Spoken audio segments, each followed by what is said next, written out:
श्री स्वामी समर्थ जय जय स्वामी समर्थ स्वामींचं नाव घेऊन मी आजच्या ह्या नवीन व्हिडिओला सुरुवात करते। हिंदू धर्मात पितृपक्षाचे विशेष महत्त्व आहे। पितृपक्षाला श्राद्ध पक्ष असेही म्हणतात। यंदा भाद्रपद महिन्यातील शुक्ल पक्षाच्या पौर्णिमेपासून म्हणजेच 7 सप्टेंबरपासून पितृपक्षाला सुरुवात होत आहे। तर पितृपक्ष अश्विन महिन्यातील कृष्ण पक्षाच्या अमावास्येपर्यंत असेल, म्हणजेच 21 सप्टेंबरला समाप्त होणार आहे। या दिवशी सर्व पितृ अमावास्या असणार आहे। ब्रह्मपुराणानुसार मनुष्याने पूर्वजांची पूजा केली पाहिजे आणि त्यांना तर्पण केले पाहिजे। श्राद्धाद्वारे पूर्वजांचे ऋण फेडले जाते। पितृपक्षात श्राद्ध केल्याने पूर्वज आनंदी राहतात।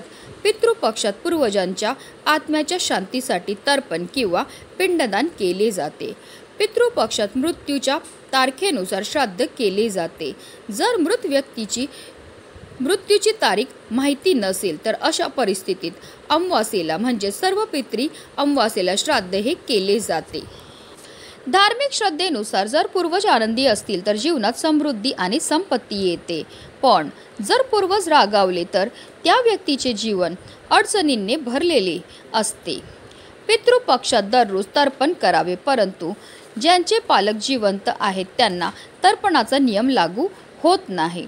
ज्यांचे पालक जिवंत आहेत त्यांनी दररोज सकाळी सूर्यदेवाला जल अर्पण करावे आणि त्यांच्या पूर्वजांचे आणि आवडत्या देवतांचे ध्यान करावे। जर आई वडील हयात नसतील किंवा दोघांपैकी एक हयात नसेल तर त्यांनी पितृपक्षात दररोज दक्षिणेकडे तोंड करून तर्पण द्यावे। तर्पण नेहमी पाण्यातून दूध आणि तीळ मिसळून करावे। पितृपक्षात गायीसाठी चारा किंवा अन्न तयार करावं। पहिली भाकरी गायीला खायला द्या। असे केल्याने देवी देवताचा आशीर्वाद मिळतो।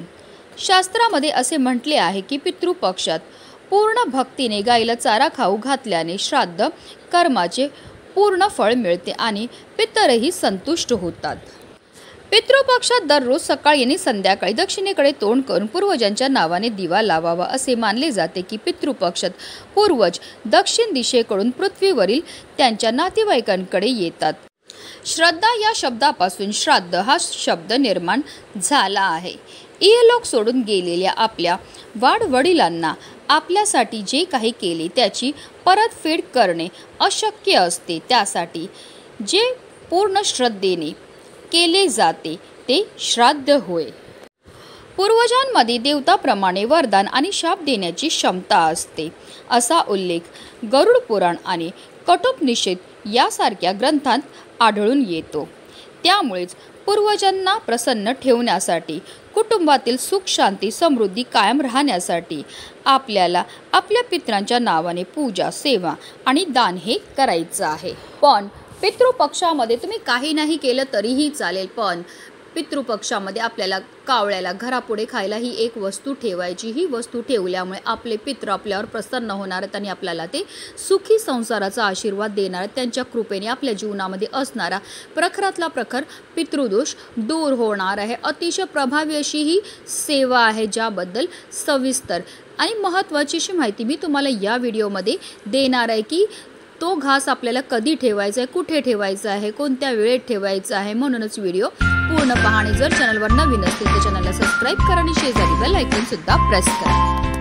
पितृपक्षाच्या काळात सर्व पूर्वज पृथ्वीवर राहतात आणि त्यांची मुले त्यांच्यासाठी श्राद्ध, नैवेद्य किंवा पिंडदान इत्यादी करतील अशी त्यांची अपेक्षा असते। यापैकी काही केल्याने ते तृप्त होतात आणि आशीर्वाद देऊन परत जातात। जे लोक आपल्या पूर्वजांना संतुष्ट करत नाही त्यांना शाप मिळतो असे मानले जाते, ज्यामुळे त्यांच्या जीवनात अनेक प्रकारच्या समस्या निर्माण होतात। हिंदू धर्मग्रंथानुसार पूर्वजांच्या सदोष कर्माची फळं त्यांच्या वंशजांना भोगावी लागतात। यालाच आपण पितृदोष म्हणतात। ज्योतिषशास्त्रात आपल्या जीवनात अनेक प्रकारचे दोष असतात, त्यापैकी एक म्हणजे पितृदोष, ज्या व्यक्तींच्या पूर्वज सुखी नसतात त्यांच्या कुंडलीत हा दोष तयार होतो. दरवर्षी येणाऱ्या पितृपक्षात पितरांचे श्राद्ध न केल्याने, श्राद्धविधीत भाग न घेतल्याने आणि पितरांच्या आत्म्याच्या शांतीसाठी पूजा न केल्याने हा दोष प्रबळ होतो आणि सर्व प्रकारच्या समस्या जीवनात निर्माण होतात. या दोषामुळे कुटुंबात अस्वस्थता, प्रगतीत अडथळे, अचानक आजारपण, संकट, संपत्तीची कमतरता, सर्व सुखसोयी असूनही मनातील असंतोष इत्यादी अडचणी निर्माण होतात. त्याचबरोबर आपल्या मुलांच्या विवाह जुळण्यामध्ये समस्या येतात, संतान प्राप्तीमध्ये समस्या ह्या निर्माण व्हायला लागतात. आणि म्हणून जर तुमच्या आयुष्यामध्ये सुद्धा अशा प्रकारच्या समस्या निर्माण होत असतील तर आवर्जून येणाऱ्या पितृपक्षामध्ये आपल्याला आपल्या पितरांकरता दान हे करायचे, तसेच आपल्या पितरांची सेवा आणि पूजा सुद्धा करायची आहे. असं म्हटलं जातं की पितृपक्षामध्ये आपले पित्र मृत्यू लोकातून या भूतलावर येतात. ते कावळा, कुत्रा, गाय या रूपामध्ये असतात आणि ते आपल्याला पाहत असतात की आपण त्यांच्याकरता कोणते दान किंवा कोणत्या सेवा ह्या करत आहेत.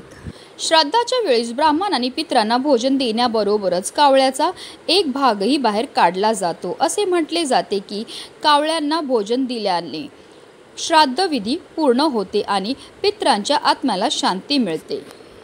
पौराणिक मान्यतानुसार पितृपक्षात पितर कावळ्याच्या रूपात पृथ्वीवर येतात. त्यामागे एक पौराणिक कथा आहे, अगदी तुम्हाला थोडक्यात सांगून देते. इंद्राचा मुलगा जयंत हा कावळ्याचे रूप धारण करणारा पहिला होता. ही कथा त्रेतायुगाशी संबंधित आहे. जेव्हा भगवान श्रीराम पृथ्वीवर अवतरले होते त्यावेळी जयंतने कावळ्याचे रूप धारण करून माता सीतेच्या पायाला चोच मारली. तेव्हा भगवान श्रीरामांनी जयंतच्या डोळ्यावर बाण मारला. जेव्हा त्याने आपल्या कृत्याबद्दल क्षमा मागितली तेव्हा रामाने त्याला वरदान दिले की पूर्वजांनी त्याला अर्पण केलेले अन्न मिळेल. तेव्हापासून श्राद्धाच्याच वेळेस कावळ्यांना भोजन देण्याची परंपरा सुरू झाली. यामुळे पितृपक्षात श्राद्ध करताना कावळ्यांना प्रथम भोजन दिले जाते आणि म्हणूनच पितृपक्षामध्ये आवर्जून आपल्याला कावळ्याची सेवा ही करायची आहे. तर आपल्याला काय करायचं आहे, घरामध्ये सकाळीच 1 वाटी भात हा शिजवायचा आहे. जो आपण वाटीभर भात शिजवणार तो संपूर्णपणे आपल्याला कावळ्याकरताच शिजवायचा आहे. हा भात शिजवताना त्यामध्ये आपल्याला कोणत्याही प्रकारचं मीठ किंवा तेल हे टाकायचं नाही आहे. भात शिजून झाल्यानंतर आपल्याला एका पेपर प्लेटवर किंवा एखाद्या द्रोणमध्ये आपल्याला हा भात जो आहे तो काढून घ्यायचा. भात थंड झाला की त्यावर आपल्याला थोडंसं दही टाकायचं आहे. त्याचबरोबर त्यावर आपल्याला थोडेसे काळे तीळसुद्धा टाकायचे आहेत, कारण काळे तीळ हे आपल्या पितरांना समर्पित असतात. तुम्हाला स्क्रीनवर दिसत असेल त्याप्रमाणे तुम्हाला हा भात जो आहे तो तयार करून घ्यायचा आहे. आता असा हा भात जो आहे तो आपल्याला आपल्या घरापुढे म्हणजे तुम्ही तुमच्या टेरेसवर ठेवू शकतात, बाल्कनीमध्ये ठेवू शकतात किंवा अगदी तुम्ही अंगणामध्ये सुद्धा कावळ्याला ठेवू शकतात. हा भात जो आहे तो आपल्याला सकाळी 11 ते 12च्या सुमारास ठेवायचा आहे. त्याचबरोबर आपल्याला एका वाटीभर पाणी घ्यायचं. त्या पाण्यामध्ये थोडीशी साखर टाकायची आणि असं हे गोड पाणीसुद्धा आपल्याला त्या भातासोबत आपल्या पितरांकरता ठेवायचं आहे. असं गोड पाणी आपल्या पितरांकरता ठेवल्यामुळे आपले पित्र हे तृप्त होत असतात. भात आणि पाणी ठेवून झाल्यानंतर आपल्याला जर आपल्या पितरांचं नाव माहिती असेल तर नाव घ्यायचं, नाही नाव माहिती असेल तर ओम पितृदेवाय नमः या मंत्राचा 108 वेळा आपल्याला जप हा करायचा आहे. त्यानंतर आपल्याला हात जोडून बोलायचं आहे, दक्षिण वायव्य दिशेला राहणाऱ्या पुण्यकर्मी कावळ्यांनो माझ्या नैवेद्याचा ग्रहण करावा आणि आमच्याकडनं झालेल्या कळत नकळत चुकांची क्षमाही आम्हाला करावी. यापुढे आम्हाला कायम तुमचं स्मरण राहील असं आपल्याला बोलायचं आहे. आता हा उपाय कोण करू शकतो, तर आपल्या घरामध्ये जे वडीलधारी माणसं असतील त्यांनी हा उपाय करावा. त्यांनी जर हा असा कावळ्याला घास ठेवला तर त्यामुळे आपले पित्र हे प्रसन्न होत असतात. अतिशय प्रभावी अशी ही सेवा केल्यामुळे आपले पित्र आपल्यावर प्रसन्न होतात आणि जर आपले पित्र आपल्यावर प्रसन्न होत असतील तर आपल्या जीवनामध्ये असणारा प्रखरातला प्रखर पितृदोष दूर होत आणि जर आपल्या जीवनामध्ये पितृदोष नसेल तर आपल्याला सर्व कामामध्ये यश हे प्राप्त होत असतं. आपल्या संपूर्ण कुटुंबाची भरभरून अशी प्रगती होत असते. ही संधी आपल्याला वर्षातून फक्त 15 दिवस जी आहे मिळत असते. त्यामध्ये आवर्जून प्रत्येकाने आपल्या पित्रांची सेवा ही करायची. म्हणूनच व्हिडिओ जास्तीत जास्त लोकांपर्यंत शेअर करा. श्री स्वामी समर्थ. जय जय स्वामी समर्थ.